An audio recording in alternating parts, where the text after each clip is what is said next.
I never imagined I'd end up as the main character in my own neighborhood soap opera, but life has a way of throwing curveballs. It all kicked off with a simple ping on my phone, a notification that my grocery delivery had landed on my porch. That familiar chime, usually a signal to grab my milk and eggs, turned into the opening scene of the wildest showdown I've faced since moving to Willow Creek 3 months ago. I'm a software developer, glued to my laptop for endless VY calls and late-night coding sessions. Grocery deliveries aren't just convenient, they're my lifeline. Without them, I'd be served VYing on stale granola bars from the gym vending machine. So, when I got the alert at 2:05 p.m. that my groceries had arrived, I was in the middle of a high-stakes meeting, unable to dash to the door. 10 minutes later, when I finally broke free, I stepped onto my porch to find nothing. Not a bag, not a receipt, not even a stray carrot. My stomach sank, but curiosity got the better of me. I pulled up the footage from my doorbell camera, and what I saw there in crisp high definition was a woman sneaking onto my porch at 2:15 p.m. She wore oversized sunglasses and a floppy hat, glancing around like a cat burglar in a bad movie. With a quick snatch, she grabbed my 2 grocery bags and scurried across my lawn, clutching them like they were her birthright. The kicker? My camera caught every second of it. And when I zoomed in, I realized this wasn't just any sticky-fingered neighbor. This was Margaret Hayes, the iron-fisted president of our HOA, known around Willow Creek as Marge the Menace. The same woman who'd scolded me for VYing my trash cans an inch too close to the curb was now stealing my groceries in broad daylight. I replayed the VY 3 times, a mix of shock and grim satisfaction washing over me. For weeks, I noticed things missing from my delivery: a bag of apples one time, a carton of eggs another. I chalked it up to delivery mix-ups, never dreaming someone in this fancy neighborhood would stoop to porch piracy. Especially not Marge, who sent weekly emails preaching about community standards and property values. She'd been the first to welcome me to Willow Creek, handing me a binder of HOA rules thicker than a phone book, her smile as warm as a winter breeze. She'd even swung by twice to nitpick on time about my lawn being a 1/4 inch too tall, another about my mailbox needing a fresh coat of willow beige. And now, here she was caught red-handed.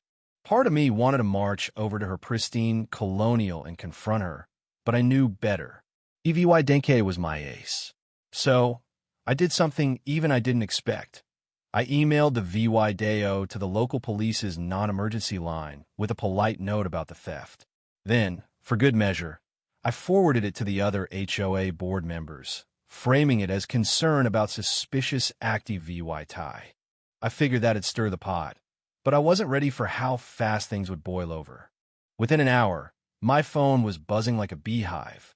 Neighbors were texting, spilling their own stories. The Millers down the street had lost a package of ribeyes last week. The sweet older couple on the corner said their prescription meds had vanished twice. It turned out Marge had been running a one-woman crime spree, and everyone was too intimidated by her HOA clout to call her out. By dusk, a police cruiser rolled up to Marge's house, her perfectly trimmed hedges glowing under the streetlights. I wasn't trying to snoop, but my home office window gave me a front-row seat. Through the blinds, I saw 2 officers knock on her door. When Marge answered, she was clutching what looked suspiciously like the almond milk from my grocery list. Her face shifted from puzzled to pissed as the cops started talking. The next morning, I was barely through my first coffee when the doorbell rang. There stood Marge, arms crossed, foot tapping, her face redder than a summer tomato. "I know what you did," she snapped, her voice dripping with venom. "You sent that absurd VY to the police and the board. Do you have any idea how humiliating that was?" I took a deep breath, keeping my cool. "Good morning, Margaret. Want to come in and talk this out like grown-ups?"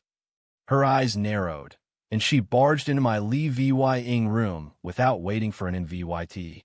"There's nothing to talk about," she spat. "That VY OBVY, usly fake. Anyone with a brain can see it. I'd never steal groceries, I'd drive a Lexus, for God's sake."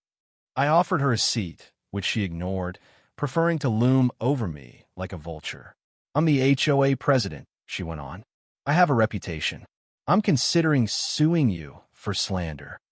Right then, my phone pinged with another delivery alert me replacement groceries had just arrived.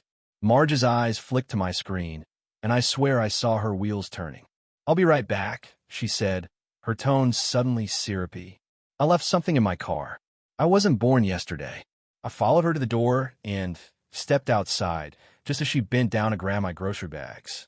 The delivery driver, still halfway to his van, turned and frowned. Is there a problem with the order? He asked. Marge shot up, adjusting her hat. Oh, I was just helping my neighbor, she said, flashing a smile that didn't reach her eyes. He's got a bad back, don't you, hon? I crossed my arms. My back's fine, Margaret, and these are my groceries. Just like the ones you took yesterday and probably last week, too. The driver, sensing the VYB, hopped in his van and peeled out. Marge's face cycled through fake concern, rage, and something close to panic. You're blowing this out of proportion, she said, trying to regain control. It was an honest mistake. Deliveries get mixed up. I thought those bags were mine. I nodded, playing along. Sure, an easy mistake. Except my name and address were on the receipt, and you didn't order groceries yesterday, did you? Her cheeks flushed, but before she could fire back, we both spotted the police cruiser pulling up. The same two officers from last night stepped out, and Marge froze like a deer in headlights. Mrs. Hayes, one said, we need to ask you a few more questions about yesterday's incident.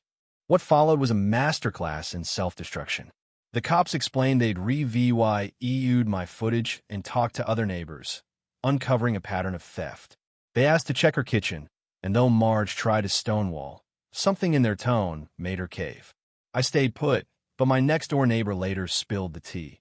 Inside Marge's house, the cops found 3 separate grocery hauls, complete with receipts addressed to other people. My organic apples and fancy coffee beans were sitting pretty on her counter. Another neighbor's footage showed Marge swiping packages from their porch twice. Her story unraveled from flat-out denial to I was confused to a bizarre claim she was collecting misdelivered items to return them. Nobody bought it.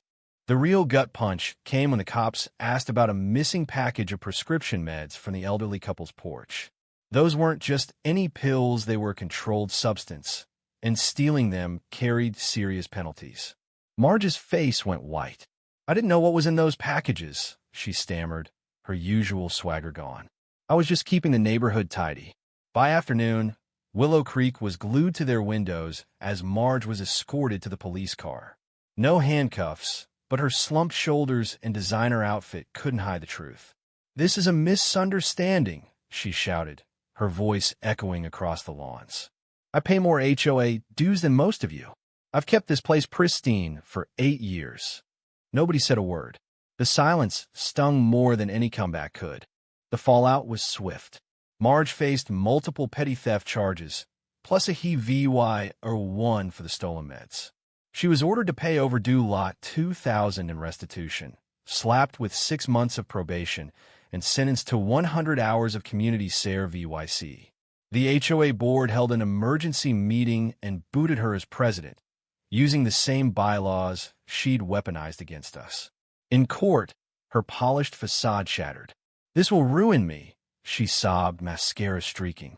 My real estate clients will hear about this. My reputation is everything. The judge didn't blink.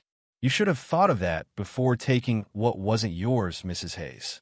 As she was led away, our eyes met for a split second. The woman who'd once lectured me about mailbox paint looked broken, her power gone. For the first time, I felt like I belonged in Willow Creek, not because I followed every petty rule, but because I'd stood up to a bully. The neighborhood felt lighter, like we'd all been holding our breath. But as the dust settled, I couldn't help wondering, how did Marge think she'd get away with it? And what does it say about a community when one person's ego can hold it hostage for so long? What do you think? Did Marge deserve her punishment? Or was this blown out of proportion? Should I have confronted her privately instead of going to the cops? And how far would you go to protect what's yours? Drop your thoughts below, hit that like button if you're team justice, and subscribe for more wild neighborhood tales.